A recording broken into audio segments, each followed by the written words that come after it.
and southern Brevard Barrier Islands, a hurricane warning is in effect for coastal Indian River, coastal St. Lucie, inland Indian River, inland northern Brevard, inland St. Lucie, inland southern Brevard, inland Volusia, mainland northern Brevard, mainland southern Brevard, northern Lake, Okeechobee, Orange, Osceola, Seminole, and southern Lake. A tropical storm warning and hurricane watch are in effect for coastal Martin and inland Martin.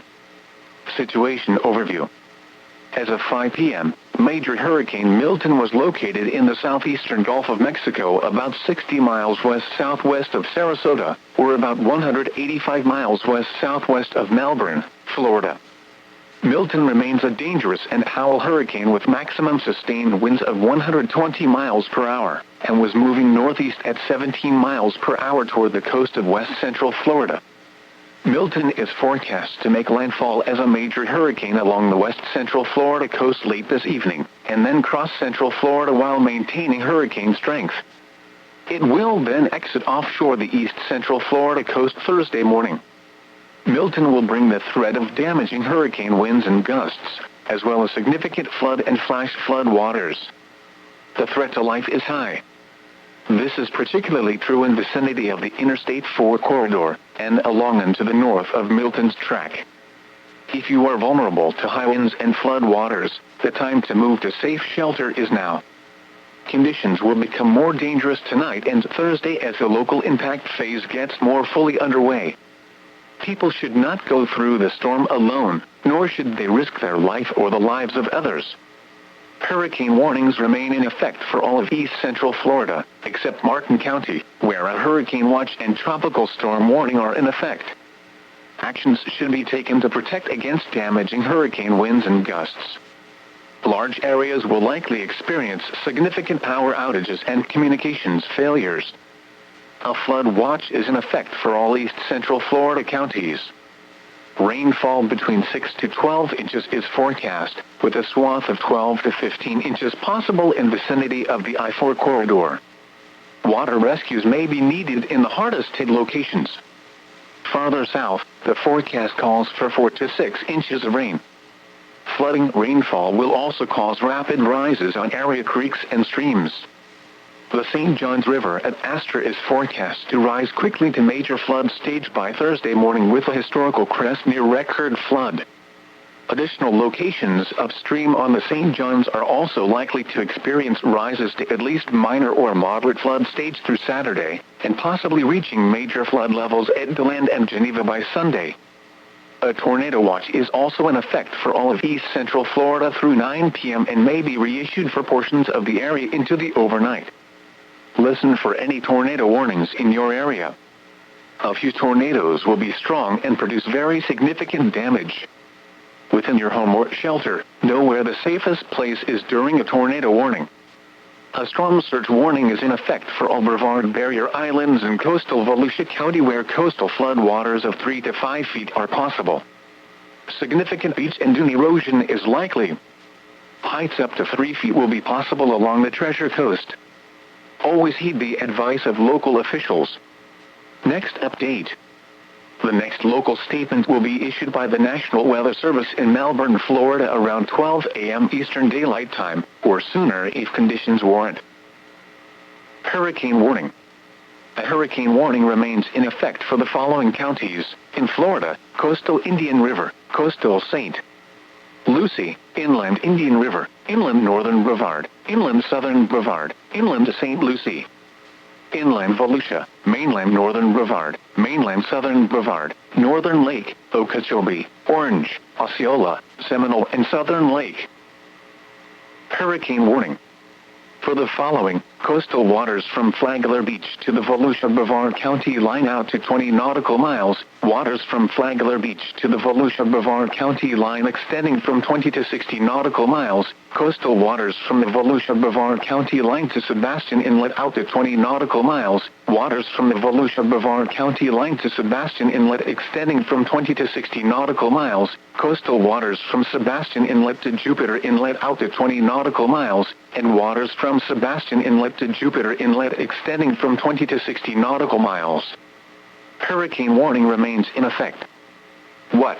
northeast winds 40 to 60 knots, with gusts up to 80 knots, and seas 17 to 22 feet. Where? Portions of Atlantic coastal waters. When? Tropical storm force winds possible until Thursday evening. Hurricane force winds possible from early Thursday morning until Thursday morning. Impacts: hurricane force winds and hazardous seas will capsize or damage vessels and severely reduce visibility. Mariners should remain in port, alter course, and slash or secure the vessel for extreme conditions. Storm surge warning. A storm surge warning remains in effect and a hurricane warning remains in effect for the following counties: in Florida, coastal Volusia, northern Brevard Barrier Islands and southern Brevard Barrier Islands. Hurricane warning. A hurricane warning remains in effect for the following county: Polk, Florida. The latest tropical cyclone advisory, at 8 p.m. Eastern Daylight Time, the center of Hurricane Milton was located near latitude 27.2 north, longitude 82.8 west. Milton is moving toward the east-northeast near 15 miles per hour, and this general motion is expected to continue through Thursday, followed by a turn toward the east on Friday. On the forecast track, the center of Milton will make landfall just south of the Tampa Bay region within the next hour or two, and then move across the central part of the Florida Peninsula overnight, and emerge off the east coast of Florida on Thursday. Maximum sustained winds are near 120 miles per hour with higher gusts. Milton is a Category 3 hurricane on the Saffir-Simpson hurricane wind scale. Little change in strength is likely until landfall, and Milton is expected to remain a hurricane while it moves across central Florida through Thursday. The system is forecast to weaken over the western Atlantic and become extratropical by Thursday night. Hurricane force winds extend outward up to 35 miles from the center, and tropical storm force winds extend outward up to 255 miles. A sustained wind of 54 miles per hour and a gust of 96 miles per hour was recently reported at the Sarasota-Bradenton International Airport. A Seaman station in Venice, Florida recently reported a sustained wind of 71 miles per hour with a gust of 90 miles per hour. The minimum central pressure estimated from Hurricane Hunter aircraft observations is 954 millibars, 28.17 inches. Tropical weather outlook. Issued at 7:32 p.m. Eastern Daylight Time. For the North Atlantic, Caribbean Sea and the Gulf of Mexico, active systems, the National Hurricane Center is issuing advisories on Hurricane Leslie, located over the central subtropical Atlantic Ocean, and on Hurricane Milton, located near the Florida Gulf Coast. Southwestern Atlantic Investigation Area 93. Showers and thunderstorms associated with a gale-force non-tropical low-pressure system located a few hundred miles south-southwest of Bermuda remain disorganized. In addition, the circulation is becoming increasingly elongated as environmental conditions become less favorable for any tropical or subtropical development. The low is expected to continue moving east-northeastward, passing to the south of Bermuda tonight into Thursday. Additional information on this system, including gale warnings, can be found in high seas forecasts issued by the National Weather Service. Formation chance through 48 hours, low, 10%. Formation chance through 7 days, low, 10%. Eastern tropical Atlantic. A tropical wave is expected to move off the west coast of Africa by early Thursday. Thereafter, environmental conditions appear only marginally favorable for some limited development of this system while it moves westward or west-northwestward across the eastern tropical Atlantic and through the Cabo Verde Islands on Friday. Formation chance through 48 hours, low, 10%. Formation chance through 7 days, low, 10%. This is NOAA Weather Radio Station KIH63.